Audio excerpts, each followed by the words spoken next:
오늘 말씀을 통해서 13241이라는 제목으로 함께 말씀을 나누겠습니다.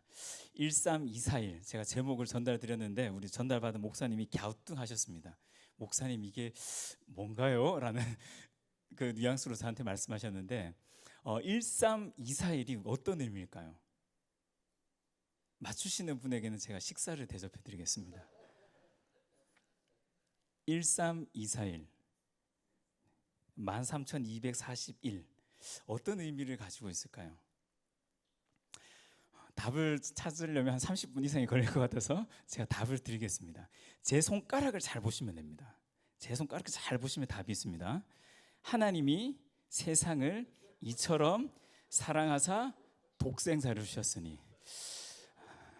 예. 이 정도 반응이 나올 줄은 예상치 못했습니다. 사실은 오늘 본문이 사실 좀 뻔한 본문이지 않습니까? 요한복음 3장 16절 선교지에 가서 아니면 새가족 새신자 초청 주일 같은 주일에 메시지를 전할 것 같은 이 본문의 말씀을 정했습니다. 서 목사님이 한 3, 4주 고생했다 하셨는데 한 2주 정도 됐습니다. 제 기억으로는 한 2주 전에 말씀을 하셔서 심각하게 기도하고 고민했습니다. 수요 예배 때 무슨 말씀을 전해야 되나? 처음에 주셨던 말씀이 베드로 후서 1장 1절에서 4절 말씀이었어요. 베드로 후서 1장 1절에서 4절 말씀 열심히 묵상했습니다. 개요까지 다 짰습니다. 한 일주일이 지났는데 이게 아닌 것 같더라고요. 다시 기도하는데 고린도 후서 4장 16절에서 18절 말씀을 주셨어요. 그래서 그 말씀 가지고 또 열심히 준비했습니다. 원고까지 쓰기 시작했어요. 쓰다가 이것도 아닌가? 라는 마음이 들었습니다. 그러다가 도대체 무슨 말씀으로 수요일날 함께 말씀을 나눠야 되나 진짜 사실 너무 고민이 되었어요. 다음 주가 또 고난주간이잖아요. 고난주간도 앞두고 있고 또 주일날 베드로 설교도 듣고 있고 수요일은 빌립보서를 하고 있고 도대체 무슨 말씀을 나눠야 되나 고민하다가 저한테 그런 생각이 들었습니다. 정말 복잡할 때, 정말 헷갈릴 때, 뭐가 뭔지 모를 때 출발선으로 가자, 시작점으로 가자라는 마음이 들었어요. 그래서 번뜩 든 말씀이 바로 요한복음 3장 16절 말씀이었습니다. 여러분 시험을 치실 때 몇 가지 요령이 있습니다. 보통 대부분 어떤 요령들이냐면 시간 안에 시험 문제를 빨리 풀어야 되기 때문에 일단 시험지를 받으면 어떻게 하십니까? 이름을 쓰고 아는 문제, 쉬운 문제부터 풉니다. 그러다가 조금이라도 어렵다, 헷갈린다 그러면 어떻게 하시죠? 일단 스킵합니다. 넘어갑니다. 끝까지 다 푼 다음에 시간을 보고 시간 여유가 있으면 다시 앞으로 가서 어려웠던 문제, 헷갈렸던 문제를 풉니다. 그런데 그렇게 고민해도 답이 안 나오는 문제가 있어요. 여러분 그럴 때 어떻게 하십니까? 찍습니다. 3번 이렇게 해서 자 맞으면 하나님의 은혜고 틀리면 그저 그렇고. 여러분 신앙생활이라는 것은 여러분 찍는 게 아닙니다. 이건가? 저건가? 여러분 찍는 게 아닙니다. 여러분 신앙생활은 제대로 정말 정확하게 해야 합니다. 그런데 신앙생활을 하시다 보면 때로는 정확하게 알지 못하는 것들이 있습니다. 죽음이라는 것에 대해서, 종말에 대해서 때로는 우리 스스로가 믿지 않는 사람들에게 정말 속 시원하게 대답해 주지 못할 때가 있습니다. 때로는 신앙생활을 하면서 나 스스로도 이 신앙의 어떤 한 부분에 대해서 고민하고 답을 찾지 못할 때가 있습니다. 여러분 그럴 때 너무 헷갈려 하지 마십시오. 여러분 그런 것에 너무 얽매이지 마십시오. 여러분 쉬운 것, 중요한 것만 제대로 알아도 여러분 바르게 신앙생활을 하실 수 있습니다. 여러분 그래서 요한복음 3장 16절 말씀을 선택했습니다. 요한복음 3장 16절 말씀은 너무나 잘 아는 말씀, 제가 다 암송하고 있는 말씀입니다. 여러분 교회 다니지 않는 사람, 믿지 않는 사람들도 알고 있는 성경 구절 중에 하나가 요한복음 3장 16절 말씀입니다. 요한복음 3장 16절 말씀은 복음의 전부라고는 할 수 없습니다. 하지만 이 복음의 핵심적인 이 내용들을 축약해 놓은 아주 중요한 말씀입니다. 우리가 너무나 이미 잘 아는 말씀입니다. 뻔한 말씀입니다. 그럼에도 불구하고 이 뻔한 말씀, 그래서 뻔하지 않은 제목을 제가 정했습니다. 뻔한 이 말씀이지만 오늘 성령님께서 우리 각 사람 가운데 주시는 이 새로운 은혜가 있을 줄 믿습니다. 오늘 이 말씀을 통해서 다시 한번 신앙의 그 기본기 위에, 그 기초 위에 우뚝 세워지시는 그 복된 시간이 되시길 축복합니다. 오늘 읽은 이 요한복음 3장 16절 말씀을 보시면 헬라어 원어를 보시면 가장 먼저 나오는 단어가 뭐냐면 이처럼이라는 단어입니다. 이처럼이란 단어가 나오고 그 다음 나오는 단어가 왜냐하면이라는 단어입니다. 보통 왜냐하면이라는 이 접속사만 사용해도 오늘 16절 말씀이 이 앞에 있는 말씀들과 이 연관이 있다, 이 관계가 있다라는 것을 충분히 설명할 수가 있습니다. 그런데 이 왜냐하면이라는 이 단어 앞에 이처럼이라는 이 단어를 굳이 요한이 사용하였습니다.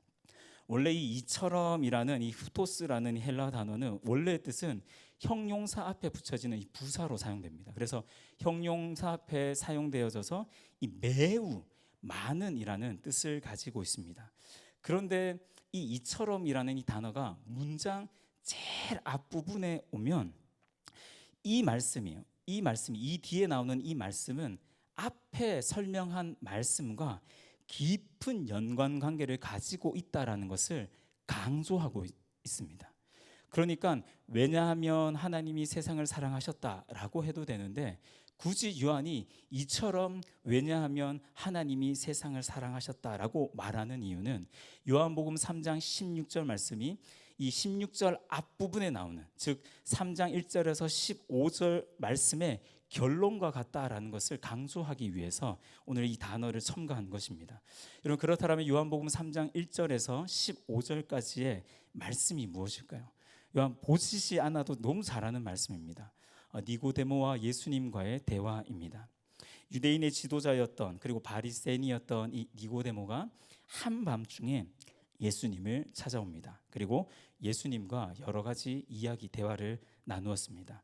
니고데모와의 대화를 통해서 예수님께서 니고데모에게 하신 중요한 메시지들이 몇 가지 있습니다. 먼저는 중생, 거듭남에 대해서 말씀합니다. 그리고 하나님의 나라에 대해서 말합니다. 그리고 영원한 생명, 영생에 대해서 가르쳐 주십니다. 이 거듭남 하나님의 나라, 이 영생에 대한 이 이야기를 한 절로 정리한 것이 오늘 읽은 3장 16절의 말씀입니다. 여러분 3장 16절은 이렇게 시작합니다. 하나님이 세상을 사랑하셨다라고 시작합니다. 여러분 우리의 구원이 가능한 이유가 무엇입니까? 여러분 우리가 구원을 받을 수 있는 이유, 근거가 무엇입니까? 하나님의 사랑 때문입니다.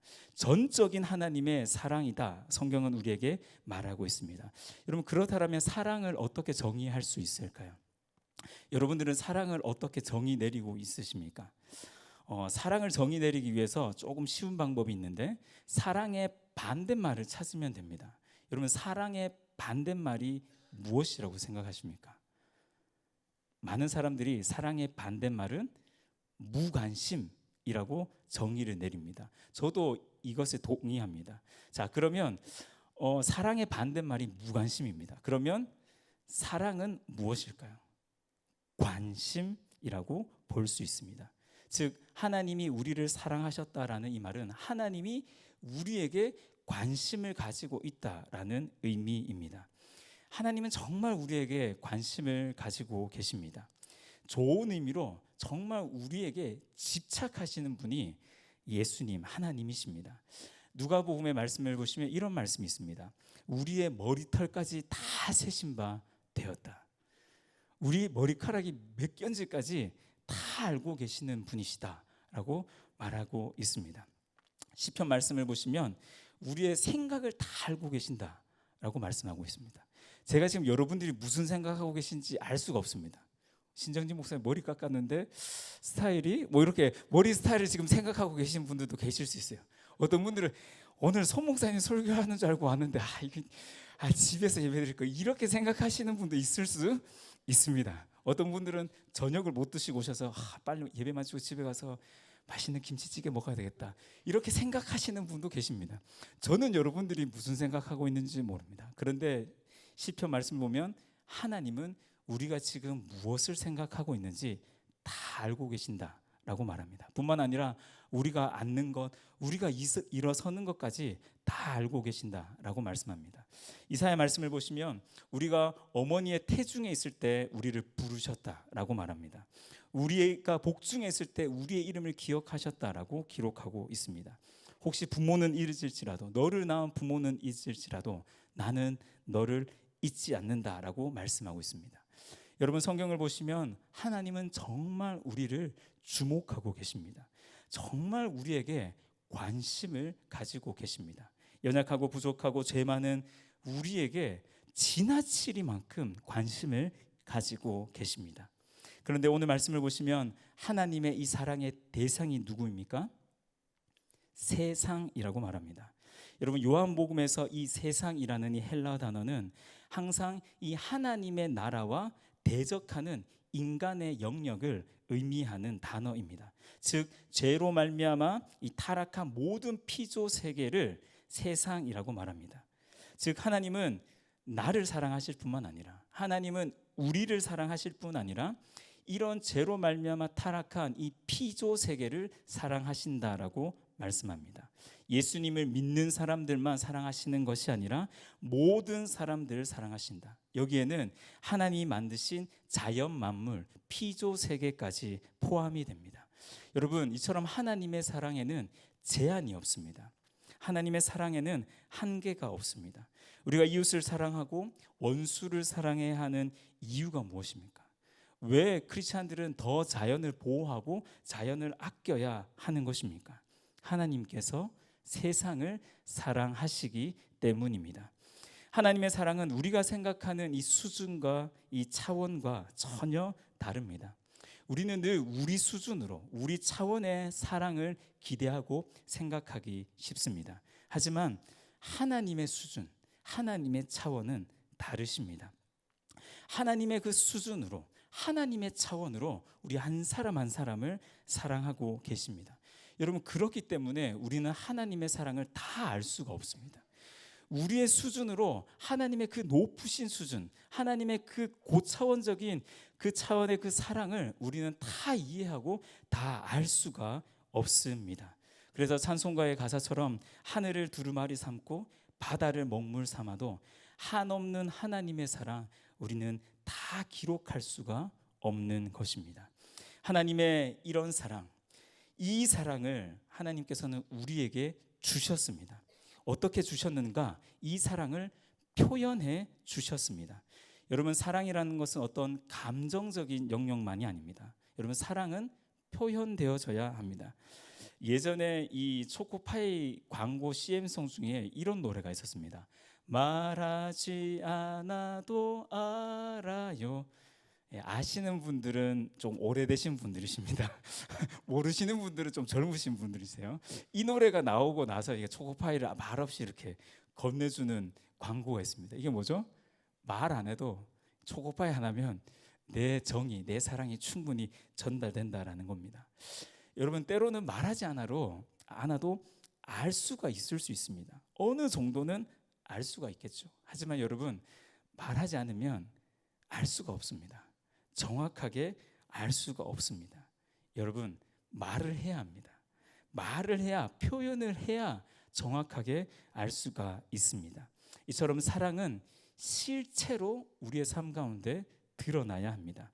요한일서 3장 18절 말씀을 보시면 이렇게 기록하고 있습니다. 자녀들아, 우리가 말과 혀로만 사랑하지 말고 행함과 진실함으로 하자. 말과 혀로만 사랑하는 것이 아니라 말과 혀로도 분명히 사랑해야 합니다. 말과 혀로, 말로 충분히 우리가 사랑을 고백해야 합니다. 하지만 이 정도 수준에서 멈춰서는 안 되고 행함과 진실함으로 우리의 사랑이 나타나야 합니다. 하나님은 우리를 향한 이 사랑을 직접적으로 표현하셨습니다. 어떻게 표현하셨습니까? 바로 독생자를 우리에게 주셨습니다. 여러분, 여기에서 이 독생자, 이 독생이라는 이 말은 유일하다, 하나밖에 없다라는 뜻입니다. 하나님께 가장 귀한 것, 하나님께 가장 소중한 것을 하나님께서는 우리에게 주셨습니다. 하나님께서 우리를 얼마나 사랑하시는지, 독생자 예수 그리스도를 우리에게 주실 만큼 우리를 끔찍하게 아끼시고 우리를 사랑하셨습니다. 여러분, 사랑하는 만큼 여러분 표현하는 것이 달라질 수밖에 없습니다. 내가 어떤 사람을 조금만 사랑한다라면 사랑하는 만큼 그 사람을 향한 표현이 나갈 겁니다. 내가 어떤 사람을 정말 너무너무 사랑한다. 여러분, 그러면 그 사람에 대해서 표현이 정말 어마어마하게 나갈 수밖에 없습니다. 하나님은 우리 한 사람 한 사람을 바라보시면서 우리 한 사람 한 사람에게 어마어마한 사랑을 주셨습니다. 그 사랑을 표현해 주셨습니다. 하나님께서 엄청난 대가 지불을 하셨습니다. 가장 아끼는 하나밖에 없는 독생자 예수 그리스도를 우리 대신 십자가에 죽게 하셨습니다. 왜 하나밖에 없는 유일한 너무너무 가치 있고 너무너무 귀한 그 아들 독생자 예수 그리스도를 우리에게 주셨을까요? 그것은 우리가 그만한 가치가 있기 때문입니다. 우리에게 그만한 가치가 없다라면 하나님께서 굳이 예수님을 이 땅에 보내시고 예수님을 십자가에 못 박아 죽게 하지 않으셨을 겁니다. 우리가 그만한 가치가 없다라면 그냥 하나님께서 다른 방법을 통해서 우리를 구원해 주셨을 겁니다. 그냥 다른 방법으로 우리에게 사랑을 표현해 주셨을 것입니다. 그런데 우리를 너무나 사랑하셨기 때문에 독생자 예수 그리스도를 우리 대신 십자가에 못 박아 죽으시면서까지 우리에게 그 사랑을 표현해 주셨습니다. 여러분, 그만큼 우리는 하나님 앞에서 존귀한 자들입니다. 하지만 세상은 우리의 가치를 알아주지 못할 때가 너무나 많습니다. 가정에서, 직장에서, 세상에서, 사회에서 때로는 세상에서 여러분들을 바라보면서 여러분들, 우리가 가지고 있는 그 어마어마한 그 가치를 몰라줄 때가 너무나 많이 있습니다. 여러분들은 세상에서 어떠한 평가를 받고 계십니까? 세상은 우리를 몰라줄 수 있습니다. 그렇다라고 실망하고 낙심하고 좌절하지 마십시오. 하나님은 우리의 가치를 알고 계십니다. 우리를 존귀하게 여겨 주십니다. 하나님은 우리가 생각하는 것 이상으로 우리를 끔찍하게 사랑하시는 분이십니다. 하나님이 이처럼 엄청난 대가를 지불하신 이유는 그만큼 우리를 사랑하셨기 때문입니다. 그리고 또 다른 이유는 바로 죄의 심각성 때문입니다. 죄가 가지고 있는 이 파괴성 때문입니다. 여러분, 죄의 결과가 무엇일까요? 죄의 결과는 바로 사망이다. 성경은 말하고 있습니다. 죽음입니다. 심판과 저주와 멸망입니다. 에베소서 2장 1절은 우리에게 예수님을 믿기 전 우리의 상태를 다음과 같이 말씀하고 있습니다. 에베소서 2장 1절 말씀을 보시면 그는 허물과 죄로 죽었던 너희를 살리셨도다. 예수님을 믿기 전 우리의 상태에 대해서 뭐라 그러냐면 너희는 허물과 죄로 죽었다라고 말하고 있습니다. 이미 허물과 죄로 죽었던 자들입니다. 그리고 앞으로 영원히 죽을 수밖에 없는 자들입니다. 여러분, 이런 죄의 문제를 해결하기 위해서는 그에 상응하는 대가 지불이 필요합니다. 여러분, 그 대가 지불이 무엇이었습니까? 예수 그리스도십니다. 여러분, 죄는 이 세상의 그 어떤 것으로도 해결될 수 없습니다. 여러분, 죄의 문제를 해결하기 위해서는 그만한 대가 지불이 필요한데 그 대가 지불이 무엇이냐? 바로 예수님이었습니다. 그렇기 때문에 저와 여러분들은 죄의 실상을 아셔야 합니다. 죄가 얼마나 어마어마한 것인지, 죄의 파급 효과가 얼마나 심각한지를 우리는 깨달아야 합니다. 여러분, 우리가 일상에서 저지르는 참 많은 작은 죄악들이 있습니다. 우리는 그 작은 죄악들 그냥 무시하고 별것 아닌 것처럼 넘어갈 때가 있습니다. 작은 구멍이 큰 댐을 무너뜨린다라는 말이 있습니다. 여러분, 죄는 이와 같습니다. 크든지 작든지 상관없습니다. 여러분, 죄는 죄입니다. 그렇기 때문에 우리는 죄에 대해서 민감해야 합니다. 죄를 싫어하고 죄를 멀리해야 합니다. 그래서 히브리서 말씀을 보시면 죄와 싸우되 피 흘리기까지 싸울 것에 대해서 우리에게 말씀하고 있습니다. 죄에 대해서 우리는 처절하게 몸부림을 쳐야 합니다. 우리가 왜 이렇게까지 죄를 미워하고 죄를 짓지 않기 위해서, 죄를 지었을 때 왜 그렇게 이 처절하게 주님 앞에 회개하며 주님 앞에 나가야 됩니까? 바로 죄의 대가가 예수 그리스도이시기 때문입니다. 우리의 죄가 예수님을 십자가에 못 박게 하였습니다. 여러분, 예수님의 십자가의 죽으심은 아담의 죄 때문이 아닙니다. 저와 우리 모두의 죄 때문입니다. 그렇게 우리는 예수님을 십자가에 못 박은 가해자라는 사실을 우리는 늘 잊지 않아야 합니다. 우리는 자주 상대적으로 생각하고 판단할 때가 있습니다. 다른 사람들과 비교해서 결론을 내릴 때가 있습니다. 요즘 주일마다 우리가 베드로에 대한 이야기를 듣고 있습니다. 복음서에 나타난 이 베드로를 보시면 참 부족한 것밖에 없는 인물입니다. 어쩌면 우리는 베드로의 이 설교를 들으면서 베드로의 모습을 보면서 만약 내가 베드로였다면 내가 그 상황에서 저 정도까지는 나는 하지 않았을 거야. 분명 나도 죄인이고 나도 부족하니까 실수할 수 있었겠지만 베드로처럼은 하지 않았을 거야라고 생각할 수 있습니다. 어떻게 예수님을 3번씩이나 모른다라고 부인하며 자신을 저주할 수 있었을까? 수제자라는 사람이 어쩌면 그럴 수 있었을까?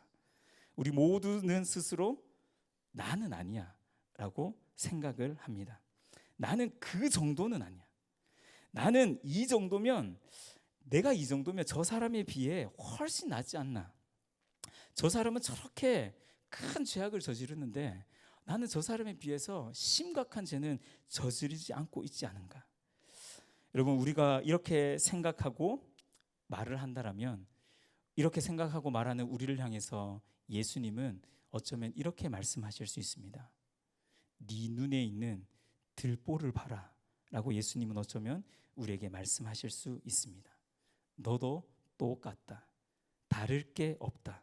더하면 더했지 덜하지는 않을 거야 라고 어쩌면 예수님께서 우리에게 말씀하실지도 모릅니다. 로마서 3장 23절 말씀을 보시면 이렇게 말씀하고 있습니다. 모든 사람이 죄를 범하였음에 하나님의 영광에 이르지 못하더니, 모든 사람이 죄를 범하였다라고 분명하게 말씀하고 있습니다. 여러분, 죄의 문제에 있어서 그 누구도 예외가 될 수 없습니다. 이처럼 하나님은 우리를 사랑하시고 우리 죄의 문제를 해결하시기 위해 독생자 예수 그리스도를 이 땅에 보내셨고 우리를 위해 우리 대신 십자가를 지게 하셨습니다. 여러분, 그렇다면 우리가 해야 될 것이 무엇일까요? 오늘 16절 말씀을 보시면 예수님을 믿어야 합니다. 예수님을 믿을 때 죄의 문제가 비로소 해결될 수가 있습니다. 여러분, 그렇다면 믿는다라는 것은 어떤 의미일까요? 요한복음 3장에서 이 믿는다라는 이 말은 요한복음 3장 3절을 보시면 거듭났다라는 의미입니다. 요한복음 3장 8절을 보시면 성령으로 난 사람이라는 뜻입니다. 그리고 요한복음 3장 21절 말씀, 요한복음 3장 21절 말씀은 우리가 함께 읽었으면 좋겠습니다. 함께 읽겠습니다. 진리를 따르는 자는 빛으로 오나니 이는 그 행위가 하나님 안에서 행한 것임을 나타내려 함이라 하시니라. 여러분, 21절에서 믿는다라는 이 표현의 다른 표현이 무엇이냐면 진리를 따르는 자, 즉 예수님을 따르는 자, 주님의 말씀을 따르는 자를 믿는다, 믿는 사람이라고 표현하고 있습니다. 그리고 이 표현을 다르게 표현한다라면 21절에 보시면 빛으로 오는 사람입니다. 참빛 대신 예수님께 나아가는 사람, 다른 말로 이 어둠, 이 죄악을 멀리하고 빛 대신 예수 그리스도를 가까이 하는 사람이 바로 믿는 사람이다라고 요한복음 3장은 우리에게 알려주고 있습니다. 죄에서 돌이켜 예수님께로 가까이 나아가는 것, 여러분, 이것이 믿음이고 여러분, 이것이 믿음의 삶입니다. 여러분, 이런 사람의 삶은 바로 빛으로 드러날 수밖에 없습니다. 믿는 자는 이 빛의 자녀로서 빛으로 살아가야 합니다. 마태복음에서는 이 빛을 착한 행실이라고 표현합니다. 즉 믿는 자는 예수님의 빛을 소유하고 예수님의 그 빛을 우리의 삶을 통해서 착한 행실로 드러내는 사람입니다. 앞에서 나누었지만 이 사랑은 관심이고 관심은 표현이라고 했습니다. 여러분 마찬가지로 믿음은 빛 대신 예수님을 향한 관심이고 이 관심은 빛으로 우리의 삶에 나타나야 합니다. 사랑과 이 믿음, 이 두 단어는 추상적인 개념이 결코 아닙니다. 앞에서 나눴지만 사랑이 표현되어져야 됩니다. 즉 우리의 믿음 역시 표현되어져야 되고 우리의 믿음 역시 우리의 삶 가운데 실체로 드러나야 합니다. 우리의 믿음이 우리의 삶 가운데 빛으로 드러날 때 여러분 우리의 믿음이 진짜 믿음인 것을 알 수가 있습니다. 이처럼 예수님을 믿고 예수님께로 가까이 나가는 빛으로 살아가는 이 사람에게는 오늘 16절 말씀을 보시면 멸망이 아니라 영생, 영원한 생명이 약속되어 있습니다. 여러분 영생, 이 하나님의 나라 천국, 이 구원, 여러분 이 모든 것은 모두 이 미래에 완성될 것들이지만 여전히 현재성을 내포하고 있는 단어입니다. 영생, 하나님의 나라 천국, 이 구원, 여러분 장차 우리에게 완성될 것이지만 지금 현재 이곳에서 이미 우리에게 주어진 것이기도 합니다. 여러분 그렇게 우리는 이미 영원한 생명을 소유하고 살아가는 자들입니다. 그 영원한 이 생명으로 인한 그 구원과 이 천국의 감격 속에 살아가는 자들이어야 합니다. 지금 우리 사랑하는 성도님들의 삶 가운데 정말 이 영원한 생명을 소유하고 계십니까? 이 영원한 생명으로 인한 기쁨과 감격이 여러분들의 삶 가운데 지금 오늘 이 시간 여러분들에게 있으십니까? 하나님은 우리를 존귀하게 여기시고 너무나 사랑하셔서 독생자 예수 그리스도를 우리 죄의 값으로 대신 내어주셨고 예수 그리스도를 믿음으로 영원한 생명을 우리에게 주셨습니다. 여러분 오늘 말씀을 정리하면서 우리는 다음과 같은 세 가지 질문을 우리 스스로에게 던지실 필요가 있습니다. 세 가지 질문에 여러분 스스로 한번 답해 보시길 바랍니다. 여러분 첫 번째는 하나님은 우리를 사랑하십니다. 하나님의 사랑을 알고 경험하고 계십니까? 하나님께 사랑을 고백하고 세상에 하나님의 사랑을 나누고 계십니까? 두 번째 우리가 던질 수 있는 질문은 이겁니다. 독생자 예수 그리스도를 지불하실 만큼 우리를 존귀하게 여겨 주십니다. 그리고 그만큼 죄는 심각한 것입니다. 나의 죄인됨을 철저히 인정하며 죄에 대해 민감하게 반응하고 계십니까? 세 번째 던질 질문은 이겁니다. 예수 그리스도를 통해 영원한 생명을 주셨습니다. 그 영원한 생명과 구원의 감격을 현재 지금 이 순간 누리고 계십니까? 사랑하는 성도님들, 이 질문에 여러분들은 어떻게 대답하실 수 있으십니까? 여러분 다음 주간이 고난 주간입니다.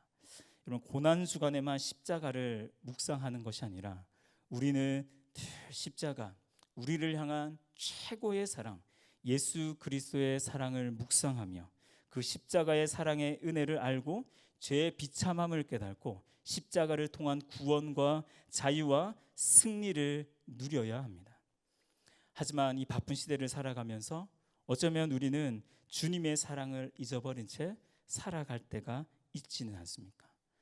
처음 사랑을 잊어버린 채 마치 에베소 교회에 나오는 이 요한계시록에 나오는 에베소 교회와 같이 처음 사랑을 잊어버린 채 그렇게 살아가고 있지는 않습니까? 신앙생활을 하면서 때론 지치고 낙심이 될 때가 있습니다. 영적 무기력함과 회의감이 들 때도 있습니다. 여러분 이럴 때 우리는 어떻게 해야 되겠습니까? 여러분 다시 신앙의 출발점, 여러분 신앙의 기본인 하나님의 사랑, 예수 그리스도의 그 십자가의 사랑으로 돌아가야 될 줄로 믿습니다. 그래서 그 사랑의 너비와 길이와 높이와 깊이가 어떠함을 깨달아서 우리가 날마다 그 사랑으로 충만한 삶을 살아가시는, 그 사랑으로 충만할 때 지금 현재 이곳에서 그 구원의 감격과 영원한 생명의 기쁨을 누리며 살아갈 줄로 믿습니다. 이 감격 가운데 살아가는 저와 우리 모든 성도님들 되시길 주님의 이름으로 축복합니다.